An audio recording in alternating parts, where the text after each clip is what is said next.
And we are back. Thank you for staying with us on Wine in the Morning. Always a pleasure to have you. Now we switch gears from sports. We go to matters that concern you. And today we're looking into smart business decisions. We have brought a little bit of Tuesday on a Monday. So Tuesday we usually talk of entrepreneurship, but today we want to look at smart business decisions because this applies to everyone. Whether you're in career, you can still do business and make the right decisions and thrive while at it.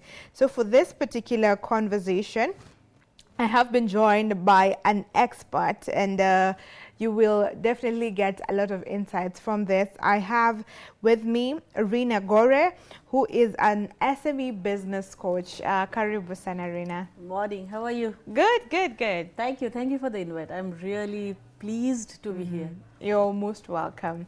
So now I want us to go right to first before we get into everything about what you do so that the audience gets to know you better. Yes. So I'm a SME business coach. A lot of people don't even understand what a business coach means. So what I do is, Kenya is actually a rich country with a lot of SMEs coming up right now.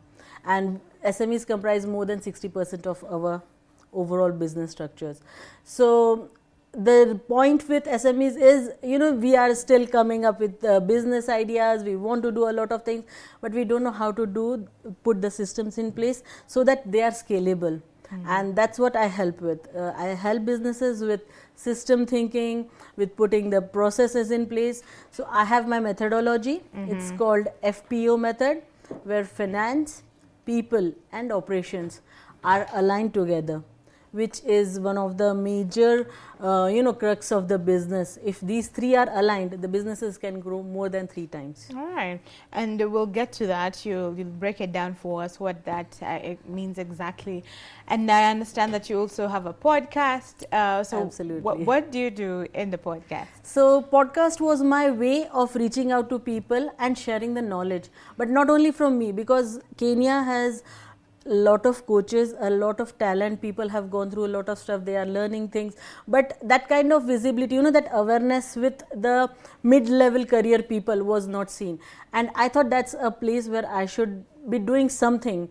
So my podcast talks to leaders who help most of the employees, the people who want to look for employment, who want to grow in their careers or start their entrepreneurship journey. So I talk to leaders and they talk about their leadership journeys. They give career tips. There's a lot of office politics that happens. So there is a specific episode to office politics.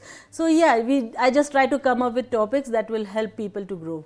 Okay, I think that's very profound, making this knowledge accessible to everyone.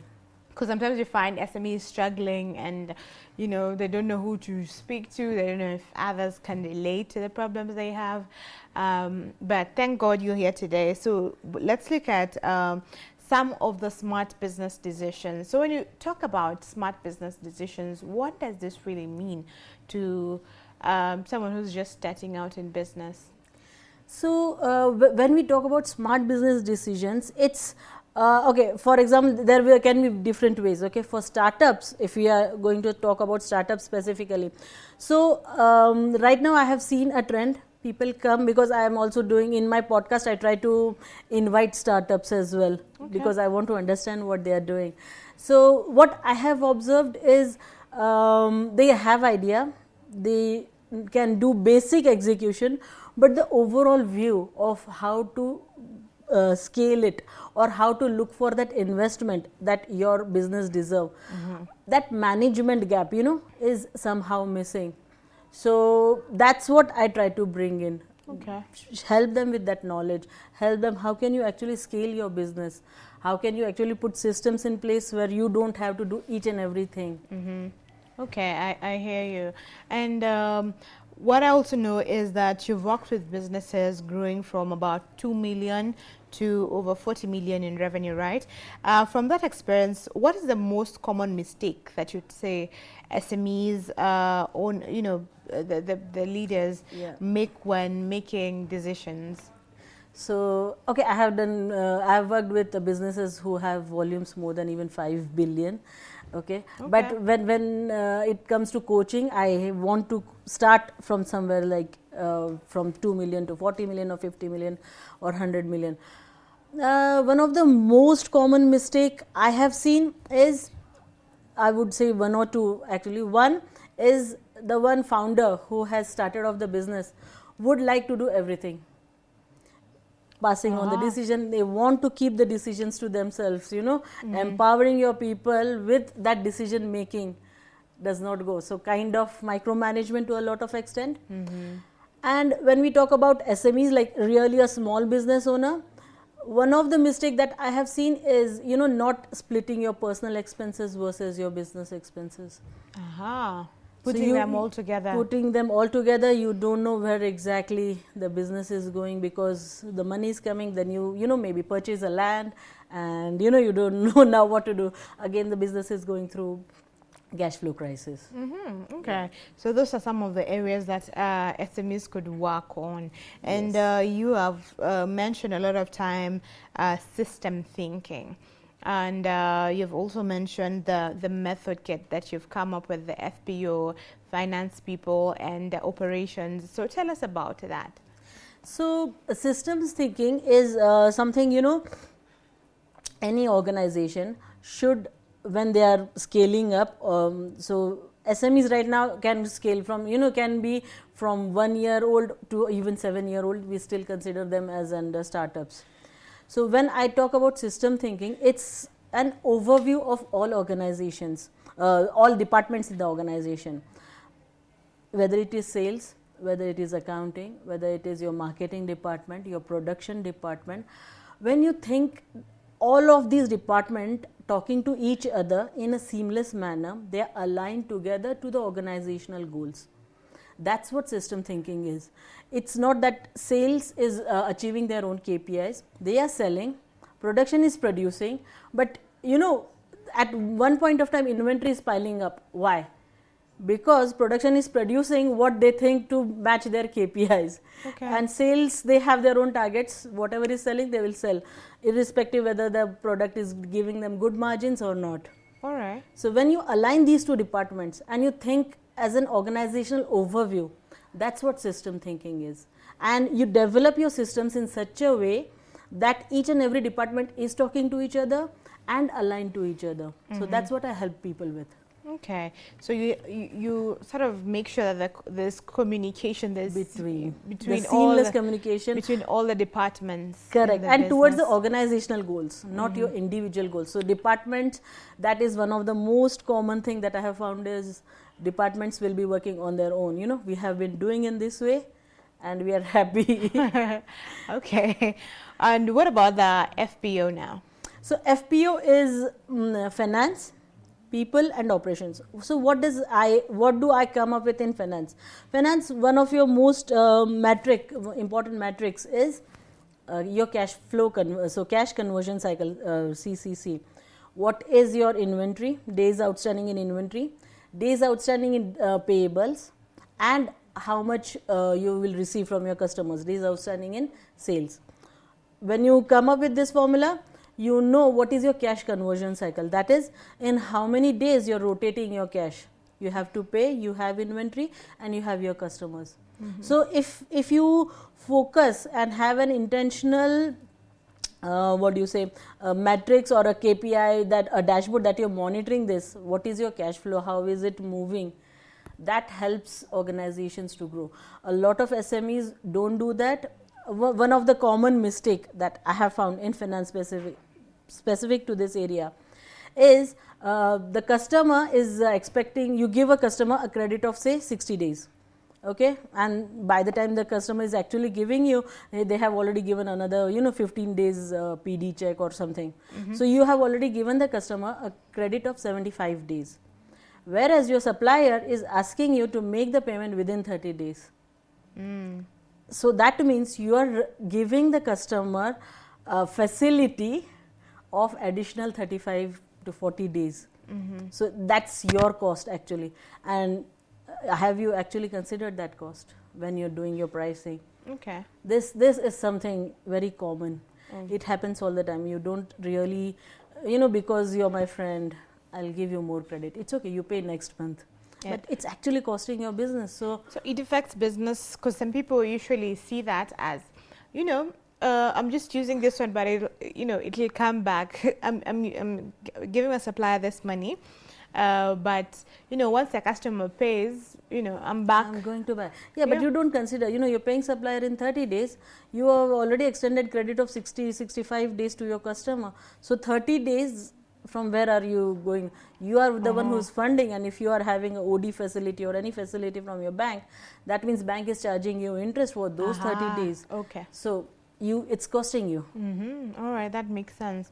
Now, what is the people aspect? So, is it? Yeah, people aspect is very interesting because business organizations say people are our asset, but do you really invest in your people? When you invest in your people enough, you empower them with the right tools, like kind of small decision making, you have correct systems in place, so that they can take those decisions. You are empowering your team and they are motivated, they have a complete clarity of what they have to perform. A lot of business owners complain that my team is not performing, but have you really drilled down that this is what I expect from you? This is your KPI and you will be measured in so and so manner. If you give them that clarity and you give them tools, you empower them with regular trainings and that power to take small decisions, the team will perform. So that's what it comes to when it comes to people aspect of it. Okay. And still on people, for young entrepreneurs hiring their first employees or working with partners, what are some of the smart decisions they could make earlier on to avoid conflict? Okay, with the generation that we have, I think they are already motivated, they are looking for a lot of learning.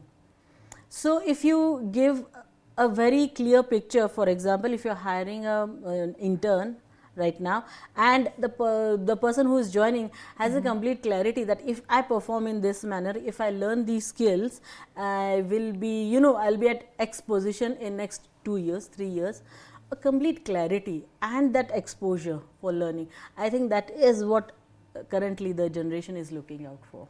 All right. And when you look at now operations, the last O on FPO, some business struggle with efficiency. So what are simple operational habits that can make small businesses run smarter, not harder? Put in a lot of work, but work smarter. So understanding your operations is very important. So for example, if it's a manufacturing organization, you need to understand what is the capacity of your machines and how much are they delivering right now. So what is the utilization of your machines? So coming up with some dashboards and monitoring them, reflecting and reviewing is so important. So if you have put correct dashboards in place, monitor them regularly, review them and see how they are performing, what is going on, going to the root cause. If I am not getting this efficiency, if you are expecting the machines to perform at 87%, for example, right now they are at 75%. So what is it? Is it people, they are not trained? Is it the power fluctuation? Is it the raw material that's not good? So what is it? Understanding the operations. Also, this is part when it's a manufacturing concern. Now, for example, if it's a trading, how seamless is your process? For example, if it's a normal hardware store, and you want to monitor now your operations. So what would it mean? It means from the time the sales order has come to the time of delivery, how seamless is it? Is it firefighting all the time, or your things? Is inventory real time available? Can you share those prices or changes in prices in real time? Are those approval metrics in place? So there's a lot of stuff that goes into operations. So it's one of the most critical part actually. You cannot afford to ignore that. Okay, interesting. And what is that? Maybe one decision that entrepreneurs fail to make or delay in making that end up costing their business in the long run? Okay, I think if you have to see at one, there are a lot of mistakes that a lot They of make. SMEs do. But if you have to drill down to one important aspect, I would say they don't really monitor their cash conversion cycle very well. And they don't understand their margins well. So, for me, I would say you should first understand your cash flow cycle, and you should know what is your margin. So three things that I really do when I have such a client. I would first of all plan my cash flows for the month. So planning cash flow would include my projection of my sales, what would be my sales and how much I will receive during the month. Then I would also look at the expense trend. What is the trend for last 2 months, 3 months, 6 months? How am I doing? Is my expenses increasing consistently? So that means my margins are dropping. What should I do in a real time to make sure? It is very much possible, that happens all the time, that I had agreed on a price, X price, in January, and we are in March, and already the fuel prices are going up, things are changing. Have you adjusted your prices real time? Because you are actually spending more right now. So adjusting that, that real time decisions, quick decisions, monitoring them, that is really important. All right, interesting. What about usually say those that are working, the entrepreneurs, but more or less like in the gig economy. I don't know how to put it. Yeah. So it's not as consistent. The cash flow is not as consistent. There are days that they have more, the days that they don't have as much. So how do they work through that? So with this gig economy, actually I had one very good conversation with Pauline in one of my podcast episodes, and we were talking about where are these careers moving, and she actually is predicting that by 2027 or 2028 a lot of people would be moving to gig economy, and they would not be looking for a full-time employment. So now what should you do when you have this kind of uncertainty, because you need that freedom to work whenever you want to work. So I always say, even in John Maxwell they say, what is the price you are ready to pay for that freedom? Absolutely. Right? So if you want to enjoy that freedom, you have to put all the things. That's my personal way of doing it. I put it on a paper, pros, cons. This is what it is. Now if you want a seamless cash flow, you have to come up with some fusion, that you sign at least 1 or 2 contracts with people, like a virtual, I don't know, depending upon the work you're doing as a virtual assistant, so it's giving you some status. So you split your income. So if you are targeting say 100,000 in a month, sign at least 1 or 2 contracts giving 25, 50,000 is sure. Then you leave another 50 kind of looking for other gigs that you really want to do. So somehow you have to manage. And always when you're in that consulting career, initial 6 months is what I would say, you would take time, but once your name is okay, you're doing good job, people will come to you, you will have that regular gigs coming up. Okay, great. Now when it comes to businesses, there was one person I had say that most SMEs run to adopt technology, before they think strategy. So that ends up costing them in the long run, because either the technology is not known to their employees or something, so they spend money on that, and then it becomes a loss. So maybe you can give your perspective on that as well. Absolutely. I have seen, not recently, say around 5 to 7 years ago, there has been this trend of implementing SAP B1 in Kenya. So many, even mid-size or small-size organizations, they implemented SAP, and I don't know the exact figures, but I'm sure more than 50% of them, they don't utilize it up to the 100% of the capability that software has. Reason being, you don't understand the processes itself, like how the ERP should have been implemented in the first place. and you have not you have just implemented because some other competitor was also in, implementing. I need to do that. So that has happened. Now you're struggling with it. Now you have already invested money, system is not giving you reports, you are complaining. That is a common thing. So you have to be very careful. In fact, I also do that services. If you are going to implement ERP, please do a thorough audit of your systems. Okay. Because implementing an ERP, you first need to have a complete something called change management. You need to change the way the roles are defined right now. You might be working as because for me there's one system, I talk to you orally, then I go and do the data entry. But when it comes to ERP, it's all flowing seamlessly. So have you really put your people or trained them in such a fashion? Are your processed map? So there's a lot of thing goes before implementing a system. So if you're not ready, please don't implement, don't invest. It should be a very thoughtful decision. Before you actually take it up. Return on investment should be calculated, whether it is ERP, whether it is any other software or any other capital expenditure the company wants to do. Okay, so it should be a very calculated move before you make it. Now, there are those people who start business based on passion, which I believe it's a good thing. But how do they balance passion with strategy to make it work? So I always say, okay, passion alone will not pay your bills. That's that's one line that I always say. But if you have that passion and you really want to convert into a business, these are two different things.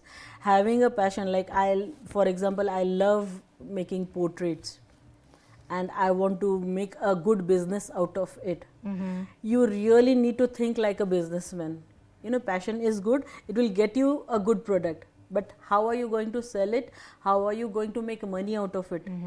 It's a different ball game altogether. So you have to think like a businessman. You have to have a projection for first. So for startups or whoever is entering into business out of passion, my suggestion is do at least a 3-year plan. Okay. In 3 years, what would be the changes that would happen in the economy, what your competitors are doing, how you will stand out, what are you going to do for your scalability. Think about a lot of decisions and also drill down, into who you are as a person, because that will give you a ground of what you can become. Okay. And you have to also map. So for example, if you're going to scale to X level in 3 years or 5 years, there's a skill gap. You will have to learn. So what are you going to learn? What are you going to do about it? So yeah, there's a lot of things that go into it. Okay, all right. Now for those that, okay, when is it, how do I put it? When would you advise an entrepreneur to scale up, to expand their business? And at what point should they know that, okay, I need to slow down and stabilize fast? Okay, for scalability, what I would say is you have to be, that's why for me, I believe I'm a very, planner person. I like to plan things. I like to know what would I do in next 3 years, in next 5 years. For scalability, first you have to understand whether your systems or your business is ready for scalability. And for that, having that systems thinking, having a structured processes, the standard operating policies, the processes, the linking of departments, regular reviews of the reports, if all those things are in place, then I feel you are ready for scalability. And that one should also be very well planned. So once in a year you plan for next year. So you should have a strategic plan of at least 5 years or 3 years. From there, now next year, where am I going? So for example, if it's a printing industry, you know that now, a lot of emphasis is going on sustainability. So what should be my next move? In next 3 years, I should have planned it out. I should look at what Germany is doing about it, what US is working on it, and how relatable is it to bring that technology in Kenya, because Kenya is not same as Germany. So we have to have a lot of thought process that should go into place and a good plan All right. for a scalability. Absolutely. So it's all, I'm feeling that it's all about in the planning, you know, A lot. looking at things, strategizing well. Now, You know, it's said that if you want to cut a tree in 10 hours, 8 hours you should spend in sharpening the axe. yeah, absolutely. Okay. Makes sense. Now, there are those people that really take, you know, it's usually said that when a business is starting, it's like a baby, so you have to be there, put a lot, you know, invest in it, da, da, da, da. It might not be easy, but when do you know when to actually let go if it's not working, you know? Very good question. One of the, I had also participated in Africa Startup Festival that happened last year in Kenya in October. And one of the judges, I had a meeting with him later on also. I just wanted to understand, how this industry of investment and all. So he gave a very good advice, and that was you should have a metrics, a KPI, an indicator, that will tell you, now if I don't reach this in 6 months or 1 year, then it's better to let go of that business idea or that dream of yours, rather than sticking on to it for 3 years, 5 years, and it's not paying you. So you have to be very practical about it. It should make a business sense out of it. So you should, each and every business will have a different indicator. So you should have a specific indicator. You should, as a person, for me, I have my e-learning platform. So I have put my indicator that if I don't get at least 5 universities for that e-learning platform to enroll students, then I think I'll let go of that idea, because it doesn't make any business sense to keep on putting my money and efforts there. So, okay, being very practical. So, what is the indicator for my business? Correct. How long can I go, push it, so that you do not end up, having put everything there and then you're depressed when it's not working. Also, along the way, you should look for maybe a co-founder who is having same vision. You can partner with that, and the person is complementing you. Maybe you're very good on technical skills and you're not good on marketing. Look for a co-founder who would do the marketing for you, who you partner with them and see how it. So you have to keep on experimenting. To some extent you have to have patience, but at the end of the day you need to know whether I need to continue or it's better let it go. All right.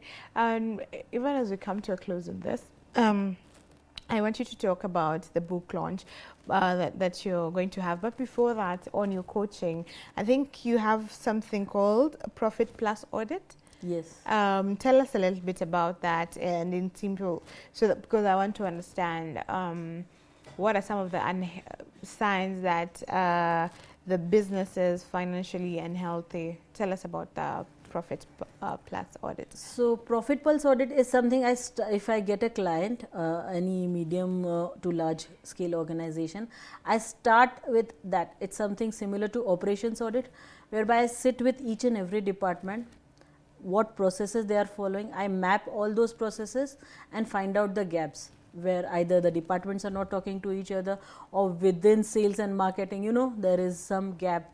So once you identify these gaps, then what action needs to be done. So kind of finding the root cause analysis of the pain areas of an organization. That's where your profit is leaking basically. Okay. And now that you train leaders and entrepreneurs, what would you say is the mindset that separates successful business owners and those that do not do well? So the mindset that separates these two is, one, the person who is continuously learning and accepting the failures, that it's okay, I can fail, but I will learn from it and I will move on. Don't stop trying.